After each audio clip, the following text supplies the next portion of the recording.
250 years ago, the United States won its independence in the Revolutionary War, and our journey as the United States of America began. But 250 years ago, I could not be standing where I am today. 250 years ago, women did not have the right to vote, to hold public office, to own property. 250 years ago, some women were property. 250 years ago, women were a footnote to the story of our country's founding. But today, 250 years later, women make up 125 members in the Congress, and the Democratic Women's Caucus is 96 strong. Women now make up more than 58% of college graduates, 40% of all businesses are women-owned, and more than 52 Fortune 500 companies are led by women. This kind of change did not happen by accident. It happened because our mothers, grandmothers, great-grandmothers, aunties, sisters, cousins dared greatly and forged new paths for us to walk. The freedom and privileges we enjoy today are because of those who came before us. These are their stories. Over the next hour, we will hear from women members across the country who share the stories of heroines who changed the course of history. I'm honored to yield now to the gentlelady from North Carolina, Ms. Deborah Ross. Thank you so much, Congresswoman Scholten. I rise today to honor former Ambassador Jeanette Hyde, who sadly passed away last month. A North Carolina native, Ambassador Hyde was a trailblazer who paved the path for generations of women in our state. Her contributions to our community span industries, from her time as a social worker and teacher to serving as the first woman on the North Carolina Board of Transportation. She was an active philanthropist, never forgetting her roots, and always giving back to North Carolina causes and organizations. It's especially meaningful to celebrate her legacy during Women's History Month. As a leader and an influential advocate, she pushed for ratification of the Equal Rights Amendment and women's full participation in the political process.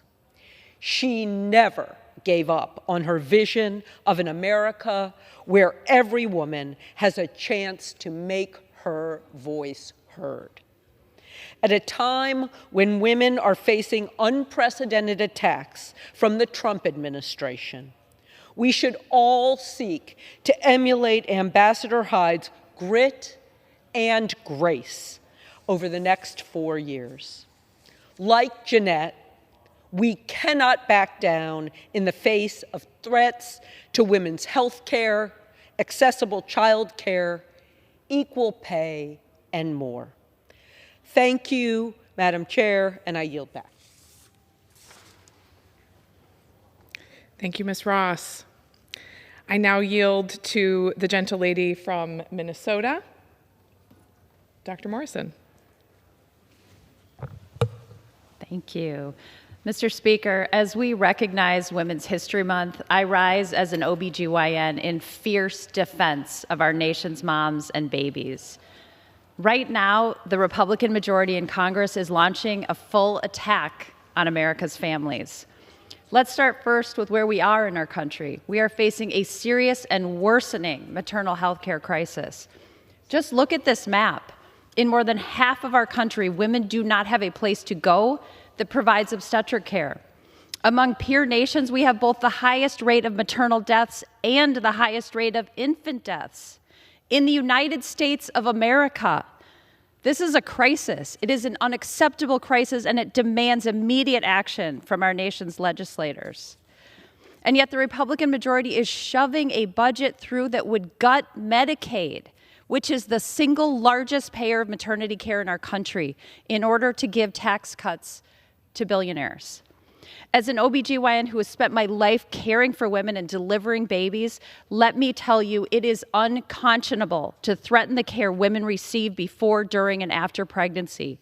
But that's exactly what the Republican majority is doing with their budget. Republicans are choosing to shut down more hospitals and clinics across the country. Republicans are choosing to make even more of our country maternal care deserts. Republicans are choosing to take health care away from moms and babies. It does not have to be this way. So as we celebrate Women's History Month, I implore the Republican majority to make their policy match their pro-family rhetoric and choose to put America's moms and babies first. Thank you. I yield back. Thank you, Dr. Morrison.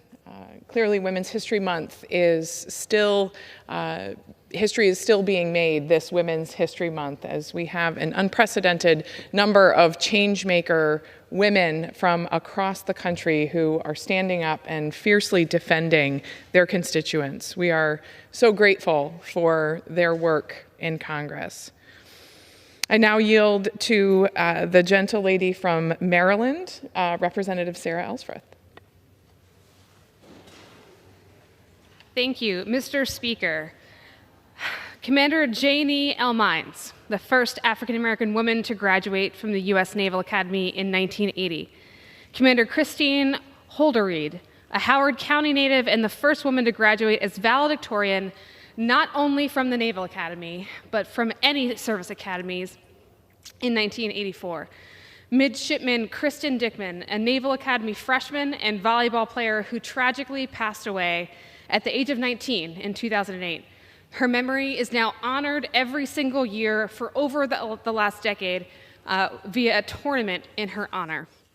Midshipman First Class Sydney Barber, the Naval Academy's first African-American female brigade commander, who earned that honor not even 5 years ago in 2020. I share these names and I share these stories because these are women and women of color who are an integral part of the rich history of the United States Naval Academy that I have the privilege of representing, but not just of the Naval Academy. They represent our military and proudly our nation. And so I want to be clear that this administration's unrelenting and reckless attack on the stories and the history of persistence, of diversity, of opportunity, only serves to set us back. When faculty at our 5 world-class service academies are told to avoid divisive concepts like racism and sexism, that only threatens to erase the stories and experiences of these brave women who just wanted to serve our great nation. I strongly believe that the Navy and Marine Corps we should have a Navy and Marine Corps who look like our country, where our midshipmen receive an education that teaches the accurate and full history of this nation, where the stories of women and people of color aren't skipped over because they are inconvenient. This is all critical to our national security and as strong democratic principles that we embody abroad. It is for these women and the hundreds and thousands more women serving our nation at home and abroad that I am here today. And with that, I yield back my time. Thank you.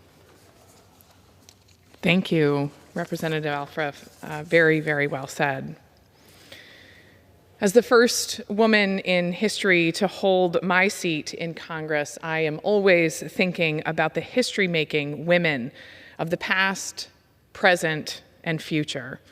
I'm honored to highlight a few stories of history-making women Michiganders now. I'm honored to highlight Michigander Harriet Quimby, the first American woman to earn a pilot's license and the first woman ever to fly solo across the English Channel. Her career in aviation was short but accomplished, flying from the U.S. to England, Mexico, and more. Harriet's legacy serves as a reminder that women can soar to whatever heights they set their mind to.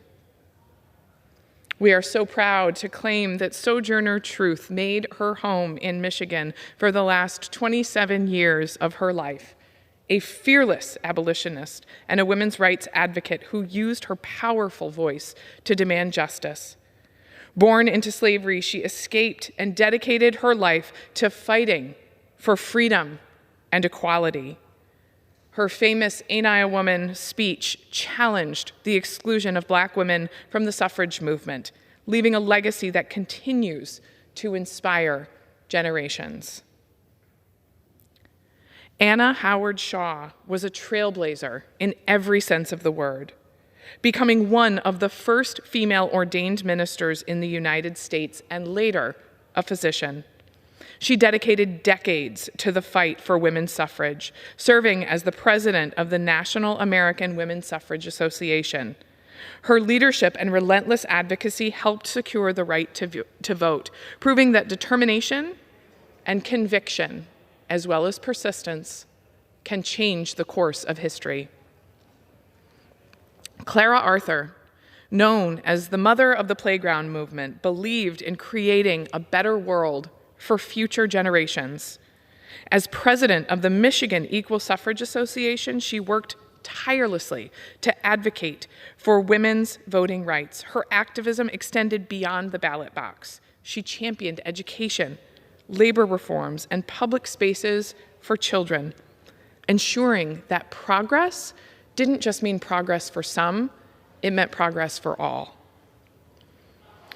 Lucia Voorhees Grimes was a dedicated suffragist who played a pivotal role in Michigan's fight for women's voting rights.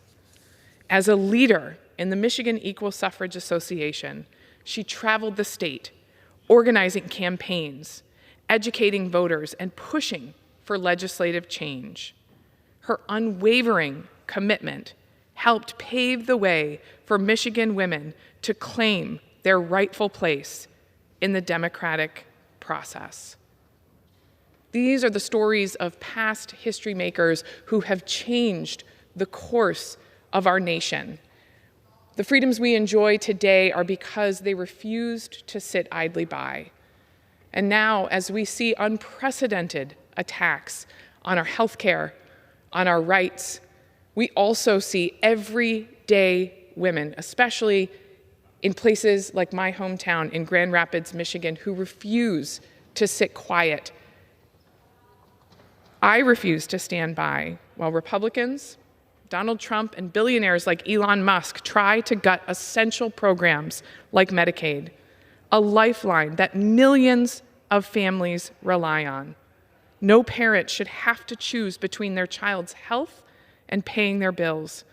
We are fighting to protect the care that women and families depend on because health care isn't a privilege for the wealthy.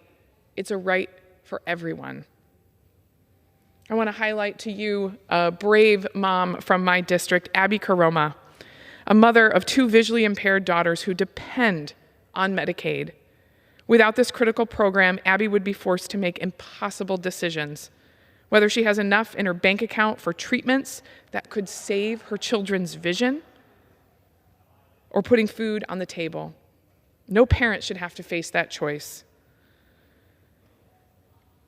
But Republicans in Congress right now, aided by Donald Trump and Elon Musk, are willing to rip away this essential health care from families like Abby's just to hand out more tax cuts to the ultra-wealthy.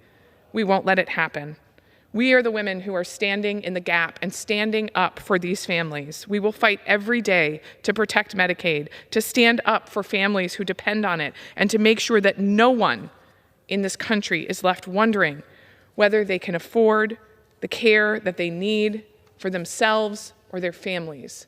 I stand here today so that no one has to wonder who they have fighting for them. We are here, standing together, fighting for the families across the country.